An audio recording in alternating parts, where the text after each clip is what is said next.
Bienvenidos a este canal de filosofía, teología y la visión franciscana del hombre y de la vida. Vamos a ver el tema: los alcances de la fe en la posmodernidad. La evangelización hoy no es más que el anuncio de una experiencia mística, querigmática, que anuncia a Cristo muerto y resucitado, vivo en su iglesia, que transforma a todos los hombres por el testimonio eficaz de una comunidad de fe que es la iglesia. Hace unos años la sociedad creía que la religión y Dios iban a desaparecer del mundo. La teoría de la secularización aseguraba que lo religioso había sido superado por la modernidad y la ciencia, y se abría el campo a una cultura post-cristiana y post-teísta. La teología de la muerte de Dios se daba como un hecho seguro y había que acostumbrarse a vivir sin Dios. A fines del siglo XX, sin embargo, se da un renacimiento de lo religioso. Esto llevó a teóricos como Harvey Cox, que había planteado la desaparición de Dios en su famoso libro La ciudad secular, a replantear su pensamiento y hablar de un revival de lo espiritual en su obra Fuego del Cielo. Se constata la crisis de la teoría de la secularización y comienzan a esbozarse otros marcos interpretativos acerca del renacimiento, permanencia y auge del fenómeno religioso. La religión vuelve a estar de moda y hay una revancha de Dios, como lo expresa la obra de Gilles Kepel, titulada La revancha de Dios. Pero al mismo tiempo se dan dos hechos interesantes desde el punto de vista de la reflexión y de la acción. Primero, el fenómeno laicista que lleva la religión al ámbito de lo privado sin influencia social. Es un laicismo estatalista que, pretendiendo defender los derechos humanos, envía al ámbito de lo privado toda identidad cultural o religiosa.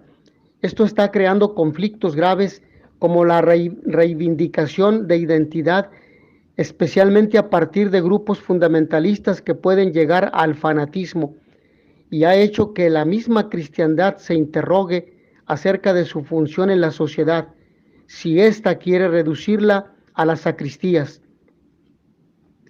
¿Tienen los cristianos algo que decir en la vida pública? Ciertamente, pues las dimensiones sociales y políticas son constitutivas de la persona humana. Segundo, la reflexión sobre quién es Dios, despojado ya de sus conceptualizaciones filosóficas y de sus concreciones históricas, ha permitido una búsqueda sincera y pura de la experiencia religiosa.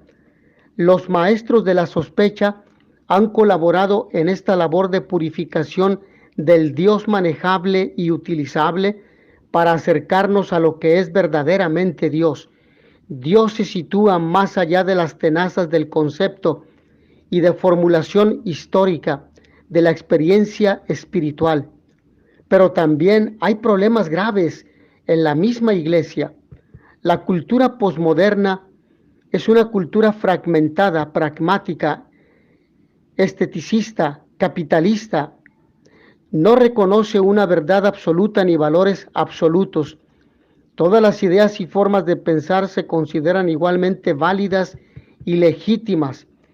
Mucha de esta posmodernidad ha penetrado con fuerza en la iglesia, que se ha acomodado muy bien a esta realidad fragmentada. La iglesia, en vastos sectores, ha abandonado su tarea histórica de ser contracultura, respuesta y alternativa a la cultura imperante, conformándose en ser subcultura, un fragmento más, una opción más, una propuesta más en el supermercado actual religioso. Aunque algunos cristianos rechazan el relativismo y se jactan de creer todavía en una verdad absoluta y proclamar unos valores absolutos, en muchas iglesias la exposición de la palabra ha dejado de ocupar un lugar central, y las visiones personales del párroco son vistas y adoptadas como palabra de Dios para el momento actual. Sin memoria de sus propias raíces, viven sumidos en una permanente crisis de identidad. Sacrifican la teología a favor de la práctica. El profetismo cede el paso a la modernización y el resultado es la pérdida de los distintos, o mejor dicho, los distintivos cristianos. Se hace necesario pensar cómo hacer la presencia de lo divino en la sociedad y la cultura de tal manera que seamos fieles a la experiencia espiritual, pero también fieles a los retos que la época presenta. Estas reflexiones las pretendo organizar en 3 puntos. El contexto, primero el contexto.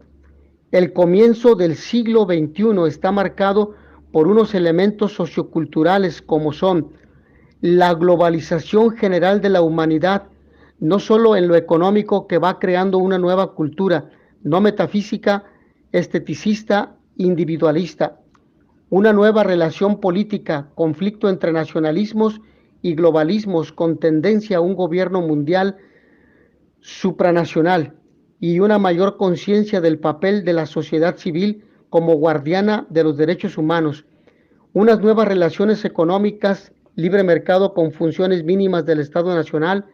El gran peligro es imponer un pensamiento único a través de las nuevas tecnologías de la información y la comunicación, una especie de normalización cultural universal que mire solo los aspectos técnicos, lucrativos e instrumentales del sistema y no piense en los aspectos sociales, humanos y de sentido. La exclusión de vastos sectores de la población o de países enteros es el resultado de esa globalización, fenómeno tan grave que se puede considerar la nueva cuestión social. Esta exclusión es generadora de conflictos por las reivindicaciones de los pobres, de los nacionalismos y de las diferencias.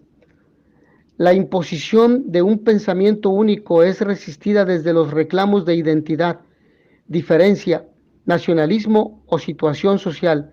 El documento de Aparecida habla en este contexto de colonización cultural. El pluralismo en todos los órdenes, debido a la caída de los paradigmas de los llamados grandes relatos, crea una multiplicidad de opciones, razones y comportamientos que excluyen la posibilidad de un acuerdo fundamental y da origen a múltiples y temporales consensos, especialmente para las grandes religiones institucionalizadas. Ha sido grave la situación, pues son las más afectadas por la caída de la práctica religiosa de sus fieles y por los ataques a unas doctrinas fijas e inmutables. Y no me refiero a los dogmas, que sabemos que son verdades fundamentales de la fe, que no se cambian porque han sido establecidas por el Señor mismo. Y dentro de la Iglesia Católica Latinoamericana se dan también unos fenómenos que la marcan en el presente.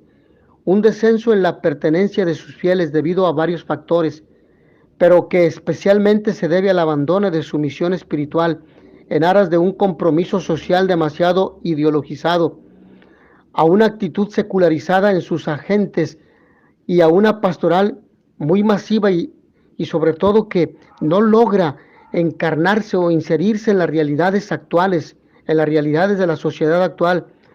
Por ejemplo, una pastoral de la familia que asista a los matrimonios donde ambos laboran y donde los hijos permanecen siempre en casa solos, entre otras tantas situaciones. Explicitando más esto, se puede decir una frase que nos puede hacer pensar. Cuando la iglesia optó por los pobres optaron por el pentecostalismo, es decir, abandonaron la iglesia católica. El compromiso social de la iglesia en los años 60 y 70 del siglo pasado estuvo marcado en algunos sectores por una visión ideológica muy social. Esta visión aparentemente muy de avanzada realmente pudo ser la causa de un relativo olvido de lo espiritual y trascendente. Y me refiero a la teología de la liberación, que fue sumamente dañina en la reflexión de la fe, en la reflexión de una realidad que se apegó no al evangelio, sino a la filosofía marxista y por lo tanto indujo al error a muchas personas a muchas comunidades cristianas. De ahí que las personas encontraron en los movimientos pentecostales una experiencia espiritual que no les estaba dando el catolicismo, pero que les condujo a un grave error. En principio, abandonar a la Santa Madre Iglesia Católica. Luego, abandonar la verdad. Y segundo, inserirse en un movimiento colmado de errores, porque el pentecostalismo tiene mutaciones múltiples. En algunos lugares los pobres no sienten que el marxismo o las comunidades eclesiales de base los representen, pues el primero niega su religiosidad como algo irracional, supersticioso o premoderno, e insiste demasiado en la lucha política, la lucha de clases, y las segundas son un movimiento ideológico promovido por teólogos de la clase media. No permiten a la gente la libertad de hacer su culto espontáneo y libre, y están también muy enfocadas en la praxis social. No se trata de desvalorizar el compromiso social de la Iglesia, que es fundamental a su misión, sino de relativizar las ideologías sociales que estaban en el fondo del análisis. El marxismo llegó a ser más importante en la reflexión que el mismo evangelio, y este se utilizaba para justificar las decisiones tomadas desde el análisis sociológico, lo cual es la base del error. Por otra parte, algunos en la Iglesia entendieron la apertura de la Iglesia realizada en el Concilio Vaticano II no como renovación y regreso a las fuentes, sino como acomodación al mundo de la modernidad. Esta se asumió sin una previa crítica, y así se cayó en un cientificismo en los análisis teológicos, incluso en los exegéticos, en una desmitologización de lo sagrado, en una desacralización de los ritos y signos, en una vida más mundana que espiritual en los agentes pastorales, y en un reconocimiento excesivo de la autonomía individual que llevó a un alejamiento de las normas morales. El sacerdote moderno llegó a ser visto no como pastor, sino como un ejecutivo que celebra la misa. En tercer lugar, la confianza en el poder de la cultura tradicional y en las fidelidades heredadas condujo a que la Iglesia no reactivara sus métodos y planes pastorales, continuando apoyada en la fuerza de la tradición familiar, cultural y social. La idea era que la Iglesia tenía una fuerza histórica que no sería desafiada, desafío que se hizo realidad cuando muchos encontraron en otros grupos religiosos o en los nuevos movimientos religiosos lo que no encontraban en la Iglesia Católica. Las razones de cambio de confesión religiosa para gran parte de los latinoamericanos pueden resumirse en esta frase: allí, en el nuevo grupo religioso, me encontré a Jesucristo. Allí me dieron la Biblia, allí me trataron como persona. La experiencia, la palabra y la comunidad son los elementos recuperados en el nuevo grupo.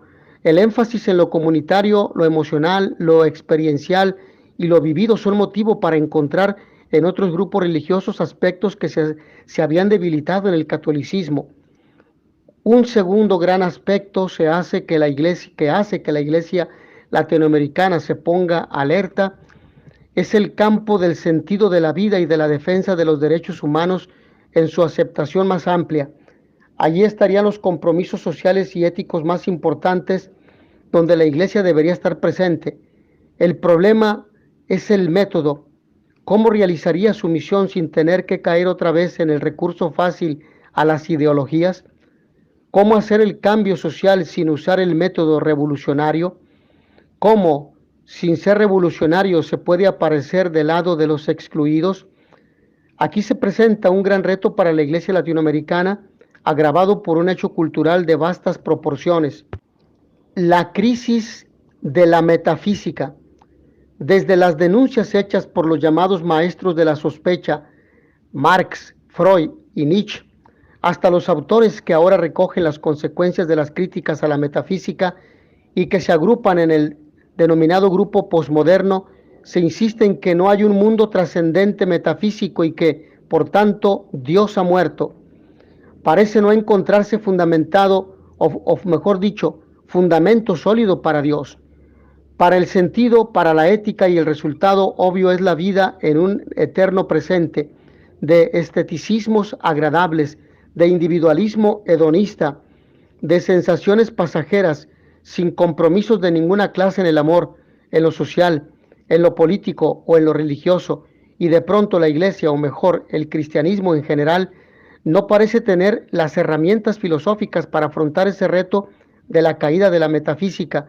De ahí que se recurra a la apologética defensiva, al moralismo sin razones, o lo que es peor, a posturas fundamentalistas que buscan seguridad en un mundo cambiante. Estos últimos recursos tienen ya poca aplicabilidad en la evangelización y más bien refuerzan los argumentos de los adversarios del cristianismo. Ahora bien, en un segundo punto, las tendencias actuales de la religión. Hay una recomposición y transformación de lo religioso.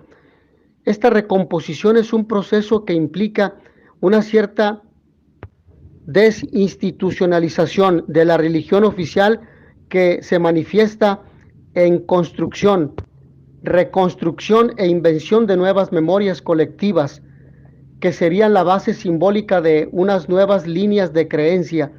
Demos un rápido vistazo a la religión en nuestro medio. Vamos a un primer punto, a un punto que hemos de reconocer. Hay una permanencia fuerte de la religión. La mayoría se autodefinen creyentes y creyentes dentro de la iglesia, de la religión católica. La influencia de la iglesia y de la familia, particularmente en América Latina, es todavía muy fuerte en la definición del mundo de sentido, o mejor dicho, en la definición sí del mundo de sentido con su específico cuadro de valores. Esta permanencia no se trata únicamente de autoconfesarse creyentes, sino de la permanencia misma del hecho religioso como dador de sentido a las acciones y a la vida de la persona y de la comunidad. Así lo hemos podido testificar con motivo de libros que fueron otorgados para el nivel básico en México, por ejemplo, donde esos libros minimizaban la enseñanza de las matemáticas y de otras áreas del conocimiento y absolutizaban el valor de el sexo y la sexualidad, pero mal orientada, por lo cual la comunidad católica, padres de familia, denunciaron el hecho y se opusieron a la enseñanza con estos libros como base o criterio de educación. Por eso, la modernidad ha sido incapaz de borrar el sentimiento religioso y de aportar las respuestas que da la religión a la pregunta por el sentido de la vida y de la muerte, del valor de la persona. El ateísmo es muy bajo, constituyéndose en algo marginal. Más interesante es el porcentaje de indiferentes que forman también una franja plural que recorre el camino que va desde la indiferencia total hasta la aceptación de algunas normas y creencias en su vida personal, pero siempre con una crítica fuerte a la institución. El concepto de indiferentismo sufre también cambios. Tradicionalmente se había entendido como una actitud híbrida que conjugaba la exclusión de la incidencia de lo radicalmente otro con la permanencia de algunos elementos sacrales. Hoy se vuelve un concepto más problemático por haberse hecho un fenómeno plural. No hay un solo tipo de indiferentismo, sino varios indiferentismos. Hay quienes rechazan y quienes admiten creencias, rituales y normas en forma diferenciada, y aquí estamos ante un agnosticismo. Hay quienes siguen haciendo la crítica iluminista de la religión y quienes son indiferentes por opción o por reacción. Hay otros que mezclan elementos de la religión con posiciones únicamente humanistas y parece que es un grupo que tiende a aumentar en el próximo futuro.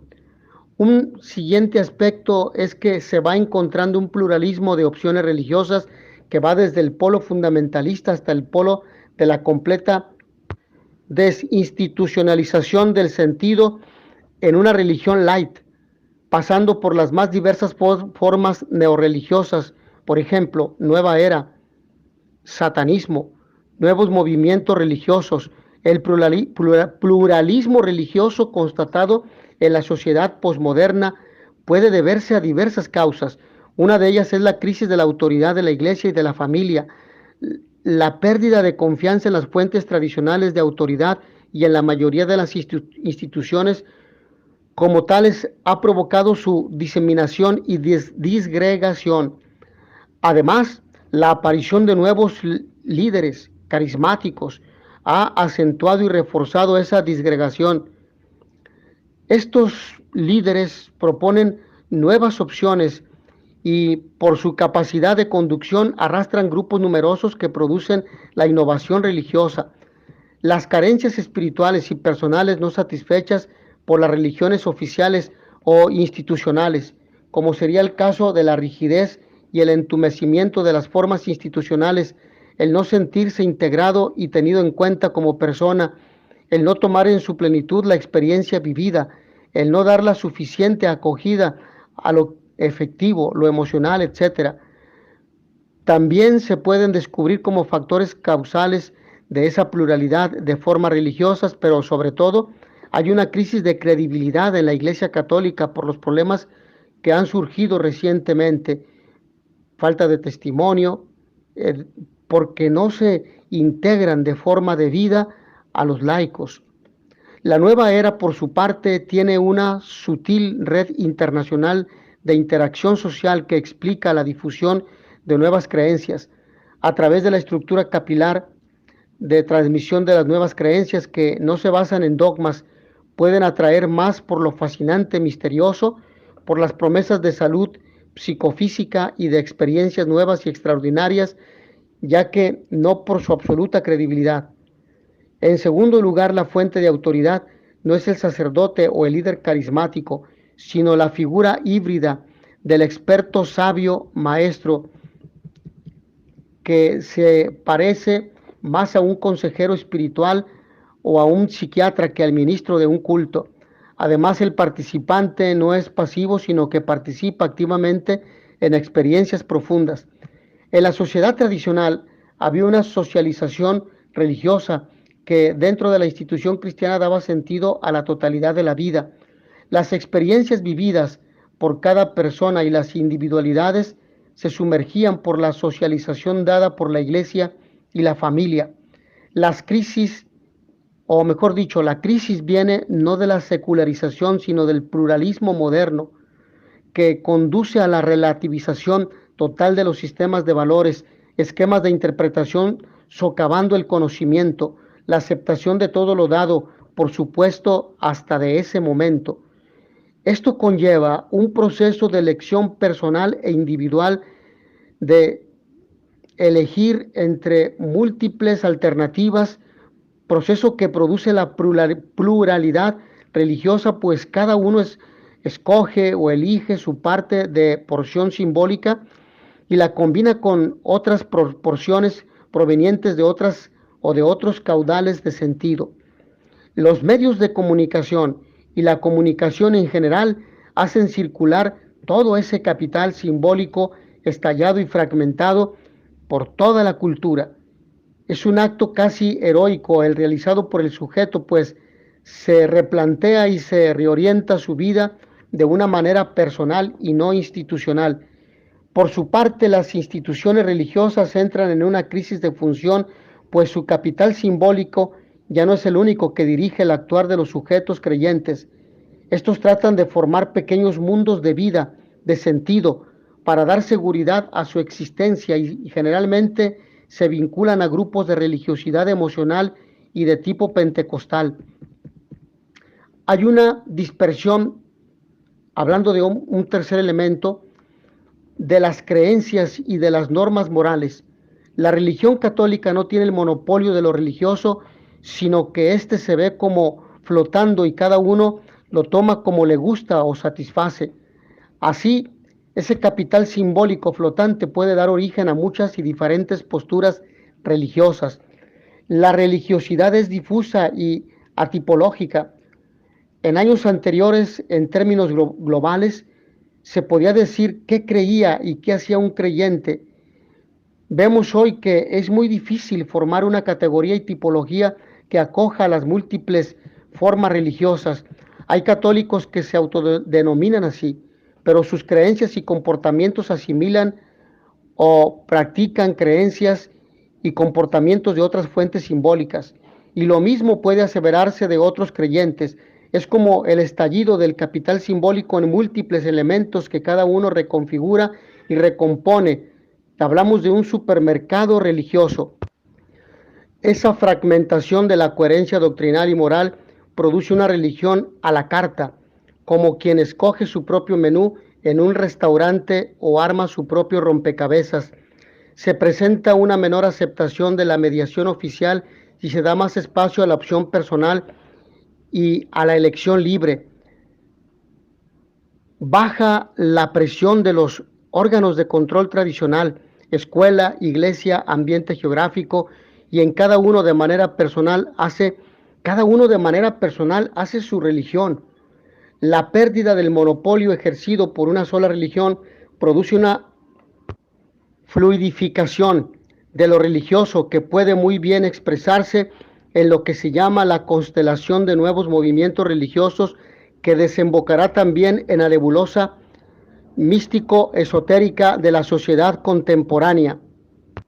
Por tanto, en un cuarto aspecto se da una búsqueda de la realización personal fuera de la institución, a causa de una conciencia individual ampliada. Tradicionalmente se formaba la unidad de la persona con base en unos pocos referentes. Hoy se debe formar la unidad del yo teniendo múltiples referentes, entre los cuales se escoge con criterios de bienestar individual. Tomo lo que me sirve para mi vida, podría ser la regla de selección.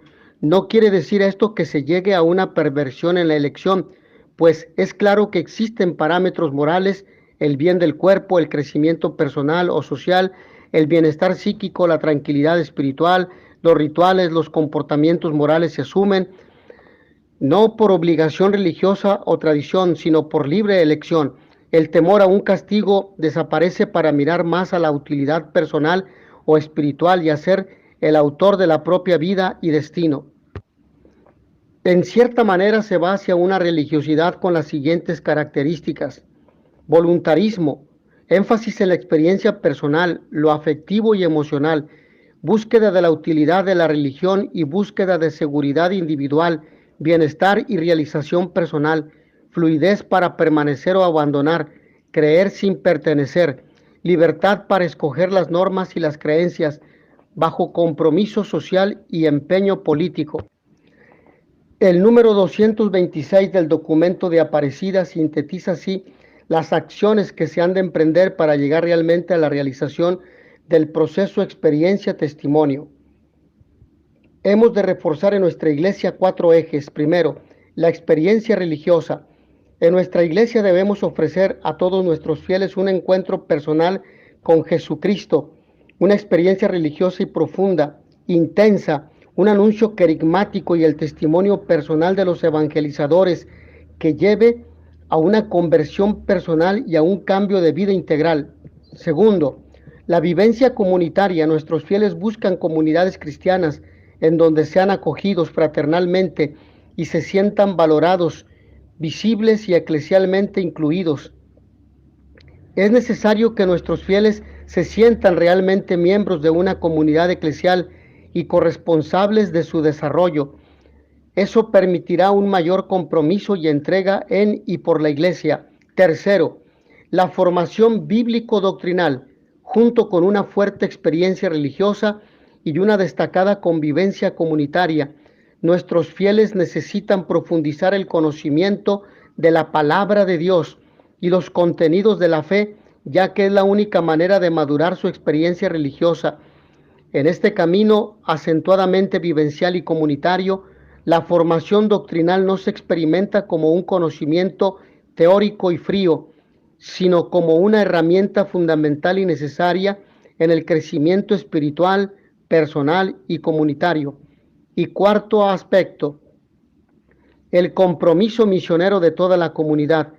Ella sale al encuentro de los alejados, se interesa de su situación, a reencontrarlos con la iglesia y a invitarlos a volver a la Biblia, a volver a ella, a la iglesia que es madre y maestra.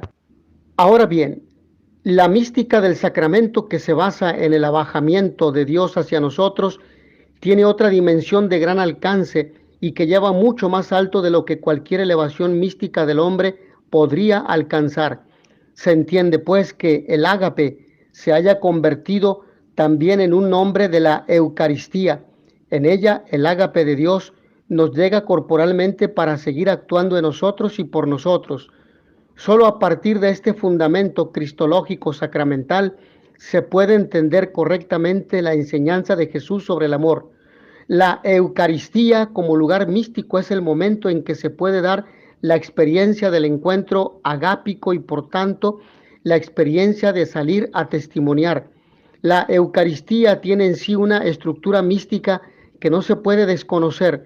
Allí se da la etapa purificativa, la parte penitencial, la etapa iluminativa, la escucha de la palabra que anuncia el misterio, y la etapa unitiva, la presencia real y comulgada íntimamente por los creyentes. Se da una experiencia unitiva mística que desemboca en un salir, un ite missa est, pueden ir en paz, que no clausura la experiencia sino que la prolonga. En la acción apostólica del cristiano se ha tenido la experiencia de profunda comunión con el que se hace presente, Jesucristo, y de allí se nace como de una fuente el ímpetu de ir a contar lo que ha sucedido. En conclusión, quizás el cristianismo se estaba volviendo una ideología o una visión más del mundo que competía por el mercado religioso.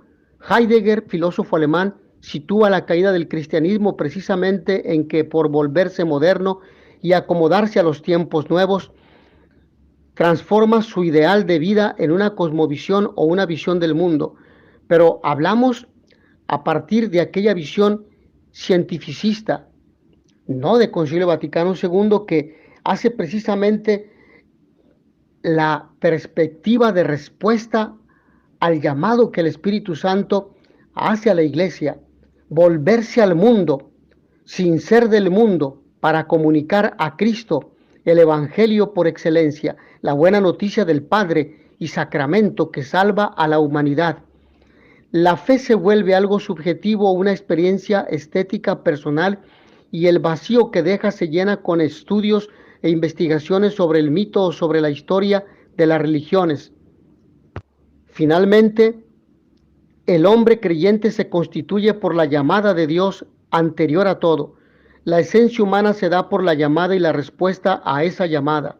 Ser hombre significa estar abierto a la recepción de Dios y desde esa experiencia recibir a los demás. En un proceso de donación e interdonación, Dios hace al hombre libre, lo libera de sí mismo y para sí mismo.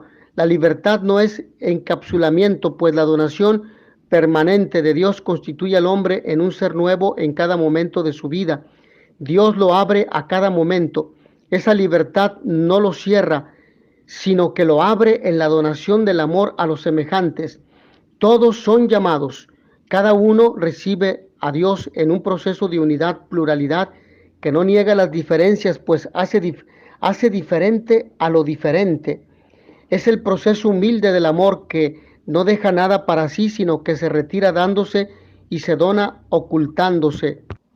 Las líneas para una evangelización que surgen de una posición mística, el hombre es un sujeto humilde, puesto por Dios y que es constituido en la llamada del amor, sentir la experiencia, crear actitud mística de respuesta, escuchar, atender, responder, agradecer, oír, escuchar a Dios que llama, arte, sufrimiento, liturgia, bella, naturaleza, silencio, palabra, mostrar que Dios se revela en lo más profundo del ser, más cerca de mí que yo mismo, testimoniar esa experiencia ante los demás, creando un mundo humano. En síntesis, la evangelización hoy no es más que el anuncio de una experiencia mística que transforma a todos los hombres por el testimonio eficaz de una comunidad de fe que es la Iglesia.